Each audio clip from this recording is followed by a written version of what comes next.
Hello, everyone. Welcome to Kiki and Kibbitz. It's me, Mary, coming to you on Tuesday, September 30th, with 90 Day Fiancé The Other Way, Season 7, Episode 4, Bon Bini, Bon Bini, which means good night in French. So let's hop right into this. So, first, we are going to start off with these idiots, Madeleine and Luke. Madeleine's voice grates my soul. Worse than Tiger Silly. Yes, her voice is worse than Tiger Silly. Her attitude makes it even worse. But Luke gave up everything and he is moving to Colombia to be with his teenager. Yes, I said it. To be with his teenager. Because not only is there an 11-year age gap between them, he met her when he was a grown ass man and she was a teenager. Let's just call a spade, okay? So he is moving to Colombia to live with his teenager, to marry her, and to live happily ever after, which we all know that ain't gonna happen. Maybe on TV it will. They'll be cast on a future season of Happily Ever After, but living truly happily ever after, that shit ain't happening. So Madeleine is running her nail salon slash beauty shop slash makeup studio, and she's making pretty good bank a month. Okay. This month's proceeds alone were over $4,000, okay, in US funds. And she's doing pretty well with her salon. Meanwhile, as we know, Luke is doing shit with his investments and he quit his job. So he flew into Colombia a day early. He's going to surprise Madeleine, and he's really hoping that the surprise doesn't blow up in his face because the last time Luke tried to surprise a girlfriend of his, he pulled up to her house, started walking up the steps, and realized she was cuddling on the couch with another dude. So that didn't work out too well. So Madeleine's mother stops by the salon to get her nails done, and Madeleine explains that her and her mom has had a rocky relationship. She was always working when she was younger and never spent much time with her, but it was Luke who convinced her to leave things in the past and to live, for the present. So her and her mother have a much better relationship now, and her mom is very excited that she is getting married. Okay, her mom says that she is so happy, she is so proud of her daughter, of all the things that she has accomplished, and now she's getting married, and her mom couldn't be happier. So then Madeline and her mom are talking about the wedding, and she's telling her mom how stressed she is, that the wedding planning is so much that it is a product of her efforts, imagination, and everything else. And all Luke has done is pay for everything. So she says that, she just had no choice but to block him, you guys. Okay. It's 3 weeks before the wedding, and Luke is blocked because he was so rude when she was asking him for more money for the wedding. And she didn't like the way he was talking to her. So, blockity, block, block, block. But, girl, that's your fiance 3 weeks before your wedding. I mean, shit. So, Luke is walking up the stairs to her salon. Let's hope that this is going to be a good surprise. Okay. He has flowers in hand. He's a day early. He walks in and she's like, "What are you doing here?" And he's like, "Surprise. Are you happy to see me?" And she says, "No." And he's like, "Liar." She jumps into his arms, "Mi amor." And she's like, so happy to see him. That happiness lasts for about 2.2 seconds. She wanted to hug and kiss him. She hugged and kissed him. Her mom was so happy. Her mom was like, him surprising him was so nice. Him surprising my daughter was so nice. And I totally trust Luke, okay? Because of conversations I've had with him on how to handle my daughter, I totally trust him and I bless this union and I cannot wait for the wedding. Mom, I think you're in Delulu land as well. with all due respect. Okay. So, like I said, their happiness lasted for about 2.2 seconds before Madeleine brings up money again and brings up that they need more money for the wedding. And the reason why she blocked Luke was because he wouldn't just give her money for the wedding, and he kept fighting with her and making things more stressful. And that is the reason why you were blocked 3 weeks before your wedding, Luke. Okay, 3 weeks before your wedding. This is the reason why I blocked you. Okay, so lucky Luke, tonight she was going to meet with her wedding planner anyway.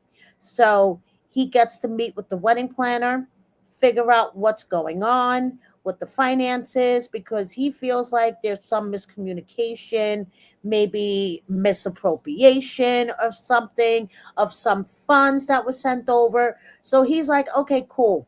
Let's sit down with the wedding planner tonight, even though this is my first night in Colombia. And the last thing I want to do is sit down with a wedding planner.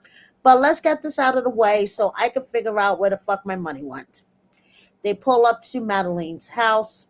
She has to pee real bad. So then she says that Luke doesn't value her.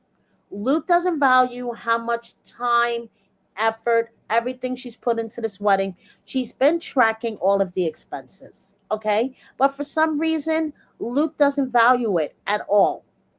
So the wedding planner gets there, and the wedding planner, in case you do recognize her, is also Madeleine's pageant coach and dress designer. Okay, so she is like a one-stop shop. So that is who Madeleine trusts the most to do her wedding. So now let's get down and talk about numbers, okay? Because that's what Luke is there for. He's just a walking, talking ATM machine.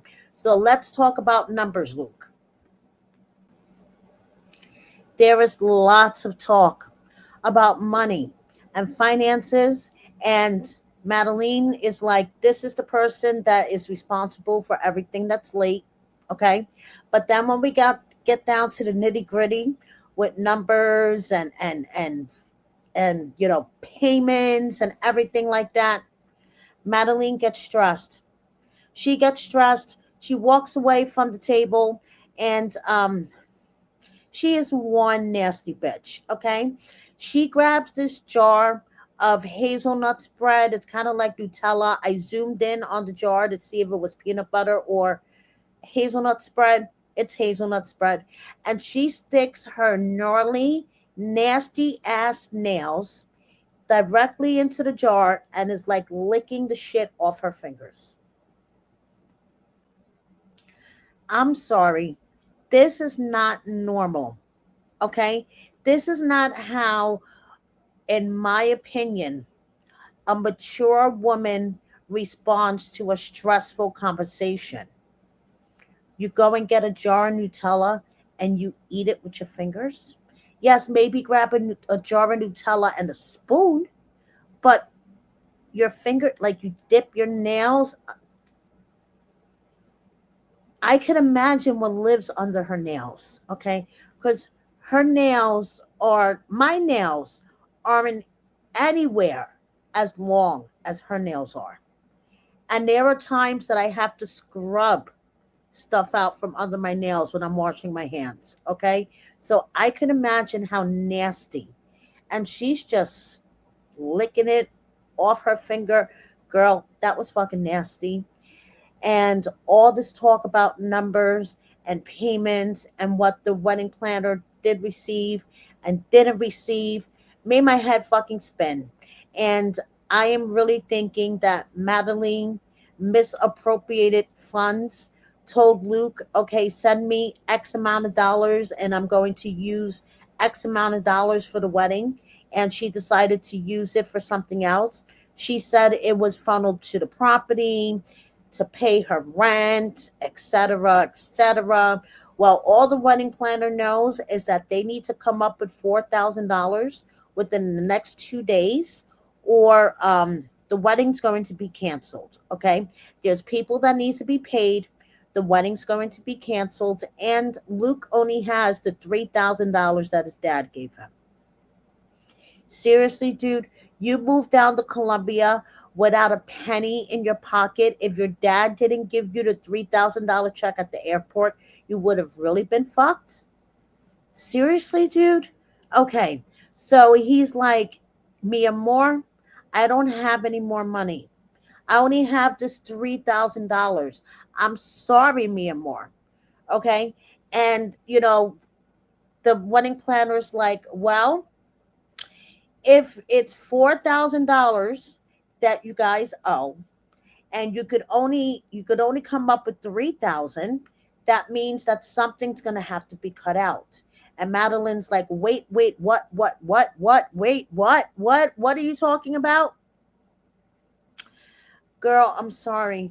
Maybe you can't do the top tier champagne. Maybe you can't do the helicopter. Maybe you're gonna have to cut back on some flowers. Isn't love what it's all about? You're celebrating your love to the man that you love so much? No. To me, Madeleine is a gold digging little bitch, and all she cares about is a dollar, dollar, dollar, in my opinion. Okay? So Luke is like, mi amor, I don't have any money. I only have the $3,000 that my daddy gave me at the airport, or otherwise I would have been really fucked. And I really don't want to use that $3,000 because it could go a long way living off of it. But, you know, I promised you the wedding of your dreams. And by the way, the budget that he promised her for the wedding of her dreams was $12,000, which in Colombia you could apparently get a lot for. We all know in US $12,000 shit for a wedding. But he thought that he would be able to pay for everything, and Madeleine just keeps adding to the budget. So she's pissed. She's like, you've had 1 year to save for this wedding. Just like you have 1 year to get your act together and move here. So she doesn't have pity for him. Okay. She's like, you don't have the money, then we can't get married. And she storms away from the table.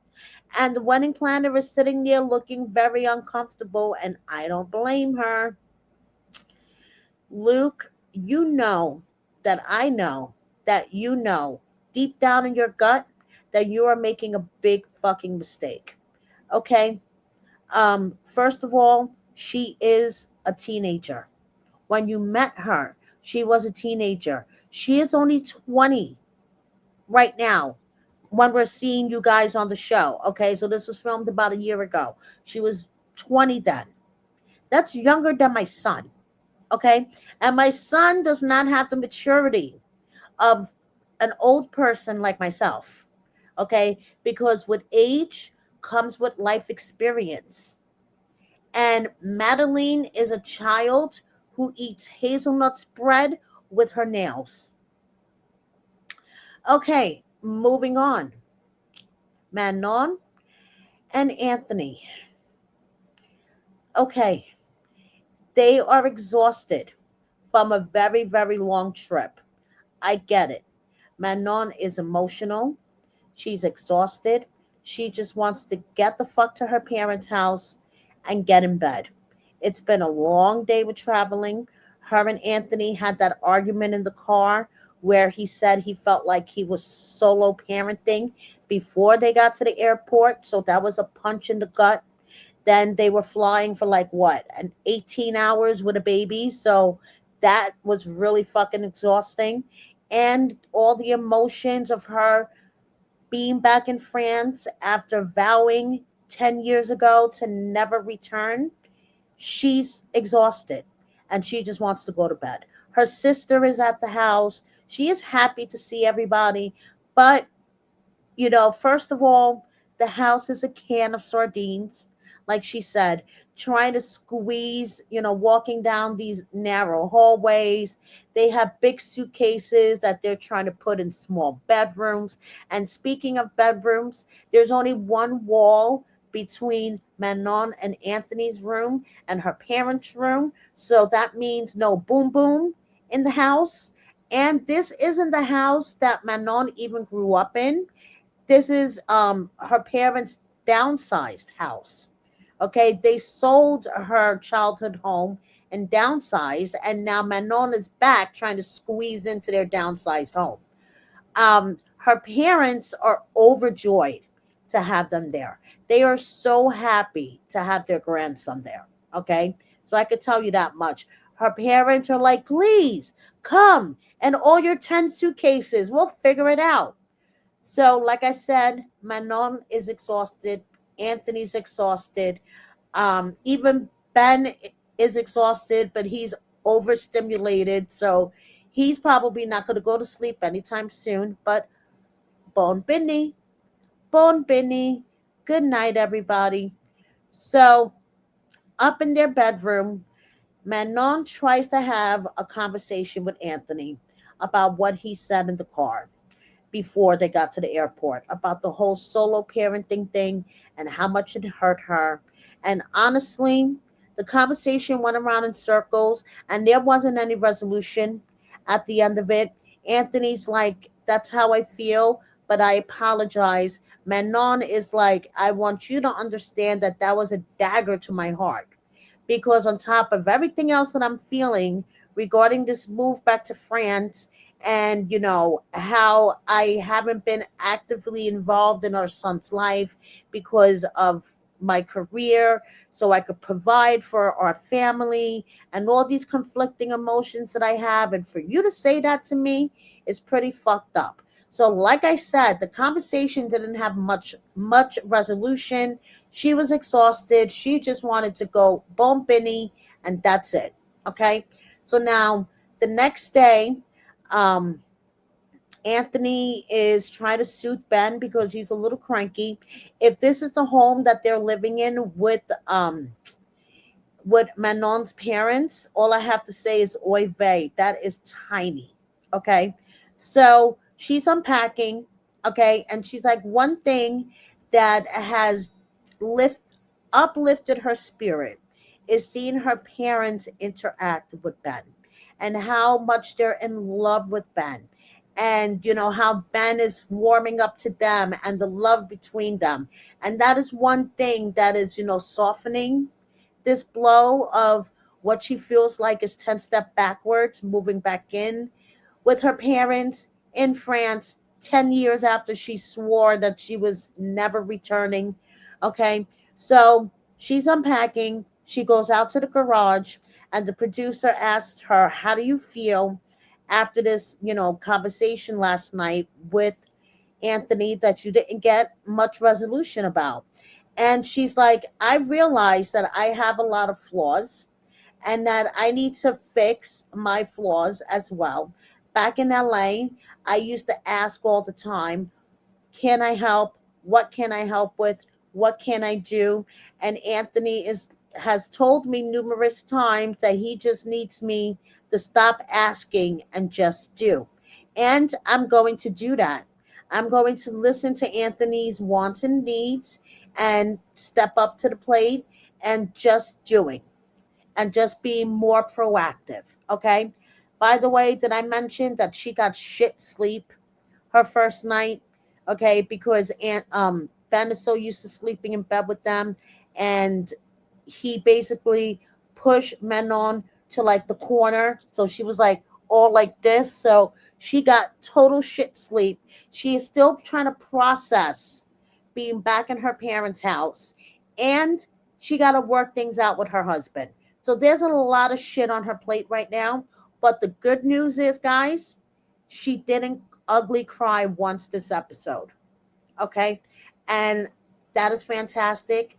I think we have the editors to thank for that because I think editing is purposely putting in an ugly cry each episode. So thank you for not giving us an ugly cry this episode. Okay. So moving on, we have Johnny and Chloe. And I don't want to call her his teenager, but mentally she's close to a teenager, you guys. Okay, I'm sorry to say. So it's their first day together. The night before, she was so exhausted she just fell asleep. She was looking at Johnny like, don't you even come near me. Okay, don't come near me with your one-eyed pirate. I am going to sleep. I am tired. The next morning, Johnny's working out. She's getting ready. She's like, you will be so proud of me. I unpacked one bag. And Johnny's like, I am proud of you. So, what are we doing today? We're going to the beach. Johnny took a few days off so he could hang out with Chloe and such, and she could get comfortable before he goes back to work. So, Johnny's like, would it be possible for you to make us a couple of boiled eggs while I'll get the beach stuff ready? Because, Johnny really wants her to start easing herself into non vacation life in Aruba and everyday life. Everyday life, you're not going out for breakfast, lunch, and dinner. Okay? On vacation life, you go out for breakfast, lunch, and dinner. And that's all that Chloe has been used to. But now Chloe is walking into the kitchen, attempting to make some boiled eggs, and she's afraid of the stove. She's afraid of the stove because it's a gas stove and it makes that clicking noise when you turn it on. Really? Really, Chloe? Are you fucking kidding me? I get it. Electric stoves are all the craze right now. I mean, everybody has an electric stove. If you buy a house or you get a newer apartment, it'll most likely have an electric stove. But gas stoves are still out there, and you're afraid of a gas stove because you can't control the flame. Yes, you can, girl. Okay, you could turn it high, medium, low, low, medium, medium, high. You get my point, right? So at first, she couldn't even get the thing started. She was like, oh my God, why is it making that clicking noise? And then, Johnny's like, this is the stuff that scares me. Like, she's afraid of the stove. She is used to a very pampered life, and she's not going to get that here, and that scares him. And you know something? I don't blame him. Okay. So Johnny's like, look, I'm going to teach you how to turn on the stove. It's not that scary. You just turn it and you hear that click, click, click, and it catches. Look, papa, fire. So Chloe puts the eggs on the fire. And girl, I just have one piece of advice for you. Staring at the pot will not make the eggs boil faster. And Johnny, I get you. Okay. I get why you're like a little wary and you're a little nervous because if Chloe's like this on day one, yeah, I wish you the best. Okay. So moving on, we have Greta. And all I have to say is that this all better be worth it. Okay? Matthew better not break her heart because then I will be really fucking pissed. So this is the episode where Greta gives Hazel to her new owners because she is moving to the UK the next day to move in with Matthew and his parents. And that's this thing I don't fucking get. Why hasn't he found an apartment for them? Supposedly he has a really good job. And, this has been in the works for a bit. And I get it. Yeah, he's busy. But you know something? This is something important. Your fiance is giving up her whole life and moving to the UK to be with you. You think you would, be a little motivated to find an apartment. But anyway, this is the episode where Greta gives Hazel to her new owners. And let me tell you, and I don't know if it was just because I was menopausal Mary while I was watching this, I was starting to well up with tears, okay? Especially when she was telling the story on how Hazel had a hard life. She started out as a street cat, had kittens, and then when it was time, for her to go, when Greta sat her down and thanked her for all the wonderful memories, as cheesy as it sounded, I had tears in my eyes, okay? And all I kept thinking was, this better be fucking worth it. This better be worth it. This dude better be worth it. And like she said, hopefully he will get his own apartment soon. No, he better be getting his own apartment soon so she could arrange for Hazel to come and live with her. Okay. Because in his parents' house, they have like three dogs, two cats. I don't know. There is no room for Hazel in his parents' house. So she gives Hazel to her new owners. She is very emotional. She's like, it's going to hit me tonight when I go to bed that Hazel is no longer here. And I am practically bawling my eyes out at this point. So now the next day, she is moving to the UK to be with the love of her life. Now, I have a serious question. Manon, Manon, I get it. How she had 10 suitcases, okay, because it was a family of three. And yes, like she said, she was in the US for 10 years, 10 suitcases. Kind of makes sense. Greta is moving to the UK with one suitcase and a carry on. Then there's people like Darcy who travel on a 2 week vacation with like 15 suitcases. Can someone explain that to me? Okay, so Greta explains to her cab driver that she is moving to the UK for her fiance Matthew, and now it's goodbye America. She is getting on her plane. All I have to say is this dude better be fucking worth it. He better be worth it because I cried when Greta gave Hazel to her new owners. So you better have made rehoming Hazel worth it, dude. That's all I'm saying. So I really hope it works out with Greta and Matthew. But from the preview that we see next week, Matthew couldn't even be bothered to clear out drawers and one side of the closet for Greta. I don't know. I don't know. These fucking men. So that's it. Thank you, everybody, for watching me. Please subscribe if you don't already. Double check that you are subscribed. Please share my video with a friend or 10. Please comment, like, consider joining my membership, and check out my merchandise. Thank you so much. Have a great day.